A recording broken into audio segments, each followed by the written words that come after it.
और उधर यूक्रेन के ओदेसा में एक शॉपिंग सेंटर पर रूस के मिसाइल हमले का एक वीडियो सामने आया है। रूस ने 9 मई को ओदेसा शहर पर एक साथ 7 हाइपरसोनिक मिसाइल दागी थी, जिनमें एक मिसाइल वहां के एक शॉपिंग सेंटर पर गिरी थी। और अब उसका जो वीडियो सामने आया उसमें मिसाइल फटने की वजह से शॉपिंग सेंटर में जोरदार धमाका होता दिखाई दिया। ऐसा लगा मानो वहां कोई ज्वालामुखी फट गया हो। और जैसे ही धमाका हुआ, तेज रोशनी के साथ ही धूल और धुएं को खौफनाक गुबार आसमान में काफी ऊंचाई तक उठता नजर आया। बताया गया कि इस हमले में शॉपिंग सेंटर के पास बने कई मकान भी पूरी तरह तबाह हो गए। न्यूज़ 18 इंडिया की टीम यूक्रेन के एक ऐसे गांव में पहुंची जहां अब तक किसी भी चैनल की टीम नहीं पहुंची। इस गांव में रूसी सेना के टैंक, बख्तरबंद गाड़ियां तैनात थी। इसी गांव में रूस की सेना ने अपना बेस भी बनाया हुआ था। हमारी टीम ने उस मकान का भी जायजा लिया जिसे रूस की सेना ने तबाह कर दिया। इस गाँव में रूस की सेना अपना काफी सामान भी छोड़कर चली गई। तो हम लोग मौजूद हैं गवरीलवका के उस घर में जहां पर रूसी सेना ने आतंक मचाया था। हम घर के अंदर चलते हैं। काफी ज्यादा तबाही यहां पर मची हुई है, हमको भी ध्यान से चलना होगा। पूरा स्ट्रक्चर ये तबाह हो चुका है, सिर्फ यहां पर मलबा बचा हुआ है। ये इस इलाके का सबसे आलीशान घर बताया जाता है जहां पर रूसी सेना दाखिल हुई थी। ये कपड़े आप देख सकते हैं, ये बेडरूम था उनका जहां पर लोग रहते थे और सब कुछ तबाह हो गया है। घर की सूरत बिगड़ चुकी है। ये छोटे बच्चे का कंबल, करम आप पीछे तस्वीरें दिखाइए। ये छोटे बच्चे का कंबल, ये चप्पल यहां पर पड़ी हुई है। आगे हम जाते हैं। ये बड़ा सा एरिया, ये ड्राइंग रूम रहा होगा। सोफे का यहां पर क्या हाल हुआ है, तहस नहस हो चुका है, खराब हो चुका है। ये देखिए, ये झूमर जो कि ऊपर से नीचे आकर गिरा है। ये कभी घर की शोभा बढ़ाते थे, लेकिन अब ये बेकार पड़े हैं।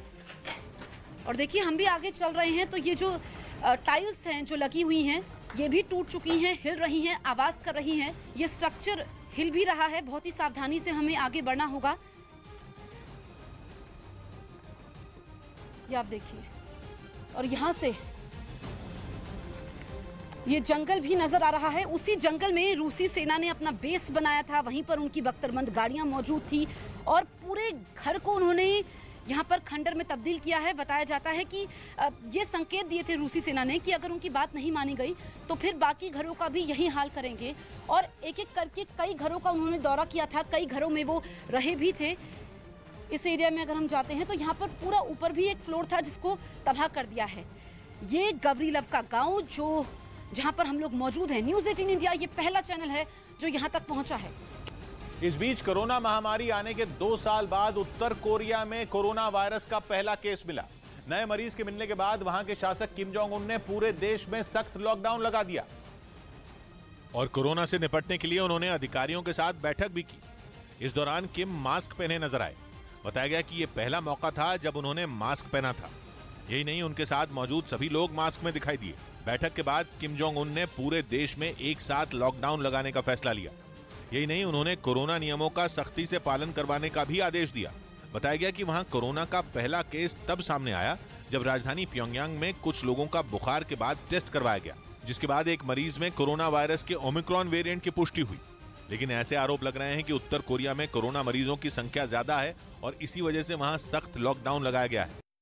उधर यूक्रेन से जारी जंग के बीच यूरोप के देश लातविया में नेटो देशों की सेनाओं ने जमकर अभ्यास किया।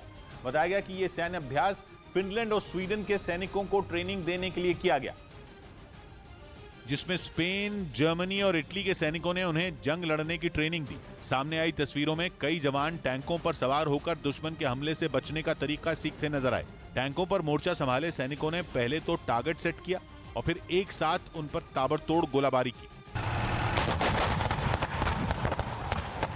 वहीं जहां पर यह युद्धाभ्यास चल रहा था, उसी के ठीक पीछे कुछ फौजी पूरे ऑपरेशन पर दूरबीन से नजर रखते दिखाई पड़े, जबकि कुछ महिला सैनिक भी दिखी जो टैंकों पर तैनात थी। बताया गया कि लातविया में हुए इस सैन्य अभ्यास में नेटो देशों के सैकड़ों जवानों ने टैंक और तोप चलाने की ट्रेनिंग ली। और यूक्रेन पर रूसी सैनिकों के हमले के 89 दिन हो चुके हैं। रूस लगातार हमले तेज कर रहा है। ओदेसा के बड़े शॉपिंग सेंटर पर रूसी सैनिकों ने मिसाइल से हमला किया। जिसके आसपास कई रिहायशी इमारतें भी मौजूद थी जो कि इस वक्त तबाह हो चुकी है। ओडेसा में रूस के हमले लगातार बढ़ते हुए दिखाई दे रहे हैं और ऐसे में रिहायशी इलाकों पर एक के बाद एक कई मिसाइल हमले रूस की तरफ से किए गए। इस बीच यूक्रेन युद्ध में तुर्की की पहल को देखते हुए अमेरिका उसकी तरफ झुकता नजर आया और राष्ट्रपति बाइडेन ने अमेरिकी संसद से हथियार देने के उसके प्रस्ताव को जल्द मंजूरी देने की अपील की। तुर्की इस जंग में रूस से लड़ने के लिए यूक्रेन की हथियारों से मदद कर रहा है, जिससे अमेरिका गदगद हो गया और तुर्की की इस पहल से खुश होकर उसने अपने पुराने रुख में बदलाव लाने के संकेत दिए। यही नहीं, तुर्की को F-16 लड़ाकू विमानों को अपग्रेड करने और नए F-16 लड़ाकू विमान खरीदने जैसे उसके प्रस्ताव को भी हरी झंडी देने की वकालत शुरू कर दी गई। युद्ध की वजह से दुनिया भर में बनते बिगड़ते समीकरण के बीच खुद बाइडेन ने इसे फायदे का सौदा बताकर अमेरिकी सांसदों को इस मुद्दे पर राजी करने के लिए एड़ी चोटी का जोर लगा दिया। बताया गया कि हथियार देने के इस मसौदे को अमेरिकी संसद से मंजूरी मिल जाती है तो अमेरिका $400 मिलियन यानी भारतीय रुपयों के हिसाब से 3100 करोड़ रुपए से ज्यादा के हथियार की सप्लाई तुर्की को करेगा, जिसमें F-16 लड़ाकू विमान को अपग्रेड करने में काम आने वाले पुर्जों के अलावा नई मिसाइल, रडार और दूसरे आधुनिक हथियार भी शामिल हैं। हालांकि इससे पहले तुर्की एयर डिफेंस सिस्टम के लिए रूस पर भरोसा करता था, जिसकी वजह से नेटो सदस्य होने के बावजूद अमेरिका से उसके रिश्तों में खटास थी। लेकिन अब बाइडेन खुद उसको हथियार देने की पैरवी कर रहे हैं।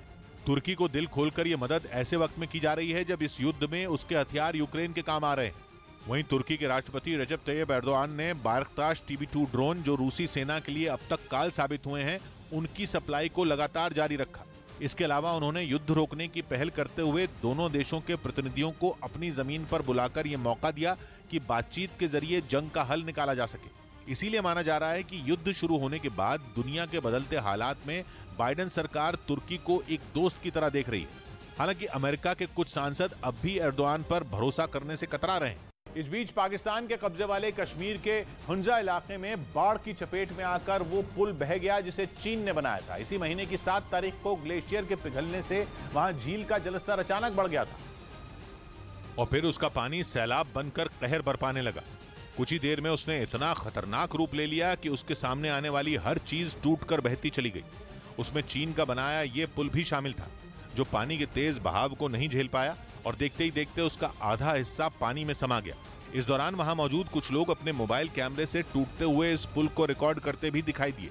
बताया गया कि ये पुल चीन का ड्रीम प्रोजेक्ट कहा जाने वाला चाइना पाकिस्तान इकोनॉमिक कॉरिडोर यानी कि CPEC का हिस्सा था और इस पुल के टूट जाने से POK और चीन को जोड़ने वाली सड़क का संपर्क भी टूट गया। भोपाल में महंगाई पर कांग्रेस ने प्रदर्शन किया।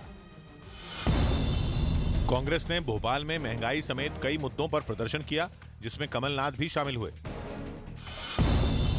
जम्मू कश्मीर के बडगाम में एक सरकारी दफ्तर में घुसे आतंकियों ने एक कश्मीरी पंडित की गोली मारकर हत्या कर दी। राजीव कुमार को देश का नया मुख्य चुनाव आयुक्त नियुक्त किया गया। गुजरात के भरूच जिले में सरकार की 4 योजनाओं का लक्ष्य 100% पूरा होने पर एक कार्यक्रम आयोजित किया गया, जिसमें ऑनलाइन बात करते समय प्रधानमंत्री मोदी भावुक हो गए। सरकार की तरफ से जो मदद आपको मिल रही है उसका आप सदुपयोग कर रहे हैं। और रूस की बमबारी लगातार जारी है। आपको बता दें, यूक्रेन के शहर में तबाही इस वक्त दिखाई दे रही है। अज़ोवस्ताल में जोरदार बम धमाके हुए हैं। अज़ोवस्ताल में जोरदार बम धमाके रूस की सेना करती हुई नजर आ रही है। कई शहरों में इस वक्त तबाही मचाई हुई है। ये तस्वीरें आप देखिए, एक के बाद एक जोरदार बम धमाके यहां पर किए गए।